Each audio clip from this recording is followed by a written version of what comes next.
ఆ, ఇది మామిడి చెట్టు కాయలు కాయడం అంటే ఎట్లా కాసింది కదా చూడు.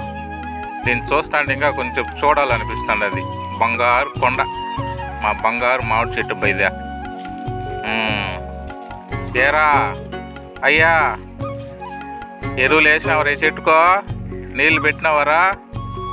పెట్టినానయ్యా, ఎరువులు కూడా వేసినానయ్యా. ఈసారి ఎక్కువగా ఈ చెట్లుకో, కాయలు కాసిన చెట్లకు బాగా చూడాలి మనం. ఎప్పుడో చూడు ఎట్లా కాసింది కదా కాయలు. ఇట్లుంటుంది మన సేద్యం అంటే. ఈ చెట్టుని కొంచెం బాగా చూసుకోవాలరా మనమా.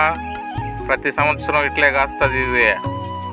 అట్టగానయ్యా కొంచెం ఎక్కువగా అయ్యి దీనికి నీళ్ళు కూడా ఎక్కువగా పెట్టు. ఒక 2 కేజీలు ఎక్స్ట్రాగానే ఈ చెట్టుకో ఎరువులు కూడా. అట్టాగానయ్యా కాయలు బాగా కాసిందంటే మనం చెట్టును బాగా చూసుకోవాలరా. ఇదేం ఇట్లుంటుంది ఈ చెట్టు రే? కాయలు కాయలేదా? లేదయ్యా, ఈ సంవత్సరం కాయలేదయ్యా.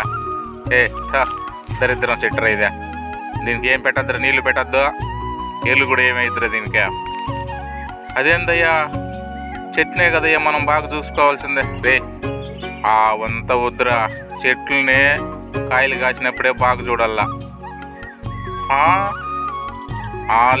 లేదు కాదయ్యా, మనం చెట్టును చూసుకుంటేనే కదయ్యా రేపు సంవత్సరం కాయలు వచ్చేది.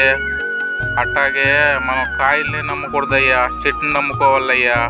నాకే చెప్పేంత తోడైనావరా నువ్వా? చెప్పింది చెయ్యి.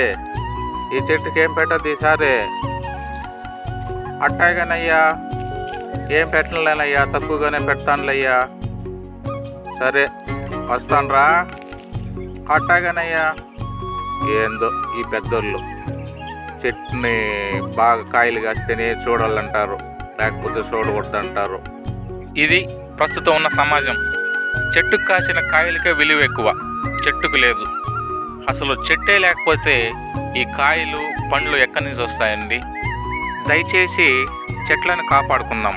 వాటిని బాగా చూసుకున్నట్లయితే ప్రతి కుటుంబము చల్లగా ఉంటుంది. చెట్లే ప్రగతికి మెట్లు.